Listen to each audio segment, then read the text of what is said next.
Today's Dallas Cowboys report is made possible by Manscaped. They offer free shipping and 20% off on all of their products, including the Lawnmower 4.0 and the most comfortable boxers known to man, when you use promo code COWBOYS over at manscaped.com. Tell you all about those products later on in today's show.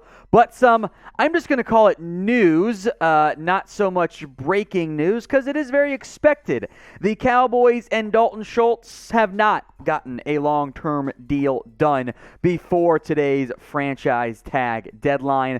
This means Schultz will be playing on the $10.93 million tag. He has already signed that tag, by the way, and that means there can be no contract talks between the two sides until after this season. They have to wait and wait and wait. They cannot negotiate, and we'll see if there ever is a deal done long-term for Dalton Schultz. That's a future Tom problem now officially. The two sides never really got that close to a deal, as we've discussed for weeks, months now at this point. Not quite years, Jeremy, but it's a trend over the years, I should say. Deadlines make deals. Well, not today. Not even all that close. The two sides were on very different fronts, and I think understandable on both sides. Schultz right now is a top 8 highest paid tight end in the NFL at $10.93 million. But the three guys ahead of him, Jonnu Smith, Hunter Henry, and David Njoku, he's had far better production this past year than those guys have, and they all got big-time deals. And the David Njoku one, I think in particular, probably caused some issues for the Cowboys from that standpoint. It did not develop the way they wanted it to, and Dalton Schultz is, if you believe, let's just say ESPN top 10. Take it across from NFL scouts, coaches, executives, whatever. They rank Schultz number 8 among all tight ends in the NFL. And the way the market works is if you are top 10 at your position, you're going to get top 5, if not more money. Now, it just so happens that the two highest paid tight ends match the top 2 of the ESPN rankings. But Schultz, there's no David Njoku on there. Hunter Henry was number 10. There's no Jonnu Smith. Of course, Schultz wants that type of money. It's also fair for the Cowboys to go, hey, he's a good football player. He's a much better blocker than some out there give him credit for. You can go, ESPN called him a good blocker, which I don't know if everyone's going to agree with that one. He's not George Kittle, but he's not, a bum out there either. So it's understandable that Schultz wanted big-time money on a likely 4-year deal. It's also the Cowboys going, do we want to pay a good player great money? This might be the best example of that in recent memory for the Cowboys. So more on this coming up, including the future of what Dalton Schultz could look like. But were the Cowboys right to only tag Dalton Schultz, not to let him leave in free agency, not to get a long-term deal done? Was this decision the right one for Dallas? Y for yes, N for no. This is going to be the pinned comment on today's show. So if the ad break comes on YouTube, it's perfect timing. Take advantage of it. Head down there and let me know. I think a big part of this whole conversation for the Cowboys was the key losses that they had in terms of their pass catchers, right? You bring back CeeDee Lamb, but you lose Michael Gallup for at least the start of the year. You lose Amari Cooper via a trade by choice. You choose not to pay Cedric Wilson. Did the Cowboys want to enter a season in which, for week 1 at least, if not a couple weeks after, you were going to have 4 of your top 5 gone? Because that was the trend. That was going to be the case if you lost Dalton Schultz, and they have nothing really behind him at the moment. We'll get back to that later on. I will say this. If the Cowboys wanted to make Schultz a long-term piece of this organization, they absolutely could have chose to do so. And had they had better urgency, the one thing you can tie all of the Cowboys' issues from front office, coaching, decision, all of it, the common thread you can pull apart is urgency or the lack thereof. If the Cowboys had tried to get the deal done before David Njoku's deal, maybe they could have gotten Dalton Schultz at like $12.75 million per year. That's not that outlandish. It's a bit more than Henry than Jonnu Smith, but they didn't show the urgency in any capacity. And then David Njoku got even more from the Browns, and now that is the baseline for a Dalton Schultz deal, $13.69 million per year. I don't know if I want to pay that. I don't think the Cowboys want to pay that, but they chose not to go that route. Don't let them fool you. Don't let them lie to you. It was a choice not to pay Schultz.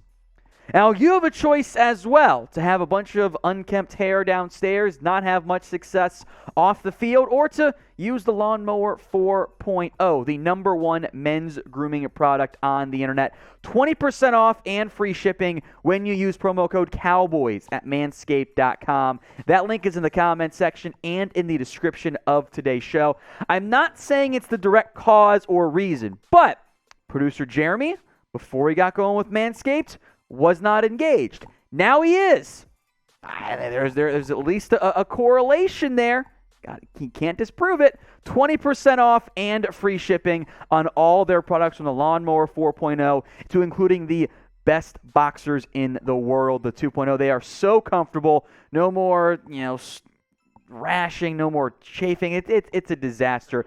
You cradle your balls. Exactly right, Jeremy. 20% off and free shipping at promo code with promo code Cowboys when you go over to manscaped.com. Links in the comment section as well as the promo code.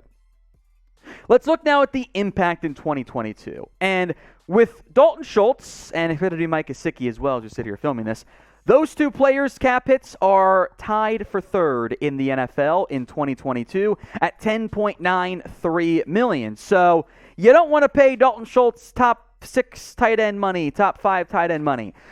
Well, he's making it this year based on the salary cap hit behind only the two Patriots tight ends, Hunter Henry, Jonnu Smith, one of whom I'm betting won't be a member of that organization next year. But I don't love that cap hit. That's why, in general, I know the franchise tag has value. I don't love it except in some cases, and I'm not sure this is one of those. You're paying a premium for a tight end for only 1 year with 0 salary cap flexibility as opposed to an extension. And the Cowboys could tag him again if they want. That is an option for them. It does get more expensive the more they go. We'll break down the details as it relates to a franchise tag, a second one, momentarily. But remember to subscribe, youtube.com/CowboysTV.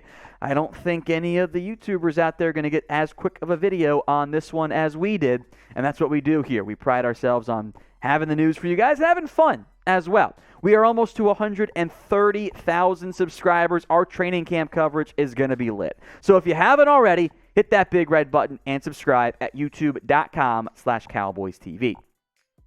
The 2022 tag is $10.93 million, and we actually know the figures of the next 2 years if the Cowboys choose to tag Dalton Schultz. The second franchise tag is 120% of the previous year's tag, unless the new tag individually would be way higher. It almost never is, so it's that figure. $13.12 million in 2023. In 2024, if they choose to tag Schultz a third time, it would balloon to $18.8 million, which is a lot more than they're going to do. So maximum is one more tag for Dalton Schultz, which they may or may not choose to use. Depends on how he plays this year. 2 years of tags is $24.05 million. And from a per year market value standpoint, that is less than the market value for Dalton Schultz. It's less than what David Njoku got per year on his contract. It's actually relatively cheap. Here's the problem. It's actually a much larger cap impact because you have 0 flexibility with the way you utilize that, and it's all guaranteed. You can't add any fake years or any of those things. It becomes a cap detriment from that standpoint. We'll break down some more details how that relates to David Njoku, but I want your predictions. Is this Dalton Schultz last year with the Cowboys, or could they tag him again next year or work out a long-term deal next year? Because the Cowboys' track record of doing those deals is not particularly great in terms of franchise tags in year one. Make your predictions. 1 for yes, this is last year, 0 for no. Now, David Njoku is the new baseline, right? 4 years, $54.75 million. That deals with up to $56.75. Higher per year, a little bit lower on the guaranteed money. They've got some early-ish outs if they want to take that route. Only $28 million guaranteed. The cap hit by year. The Browns added some void years to the deal to help bring down the cap hit here. This is actually structured a little bit similarly to a more extreme version money-wise to the Blake Jarwin deal, where it's super cheap the first 2 years, $3.3 million this year, $8.39 in 2023, balloons to $18.39 in 2024 when the cap will continue to rise. They don't need to adjust it all that much. They could potentially get out of it even quicker with not that much guaranteed.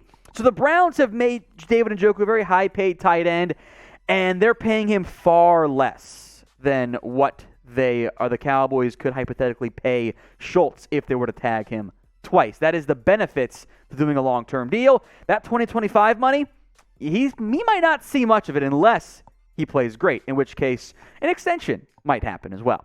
So would you tag Dalton Schultz again in 2023? Type T for yes, you tag him, or type W for you'd let him walk and leave in free agency. Sound off right now in the comment section.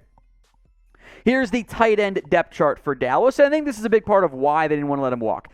You could have maybe signed someone like a Hayden Hurst for $5 million, somewhere in that range. The NFL clearly does not like O.J. Howard, which I always find quite fascinating in terms of the lack of opportunity he's ever gotten, but there weren't many great tight end options in free agency. The hope long-term, if it's not Dalton Schultz, is going to be Jake Ferguson, the fourth-round pick out of Wisconsin. The Cowboys had success with another fourth-round pick from a red school in Dalton Schultz at Stanford. Ferguson has ability. He's also a fourth-round pick, and sometimes those guys hit, sometimes they don't. So it'll be key to watch him in camp in the preseason as the year goes on.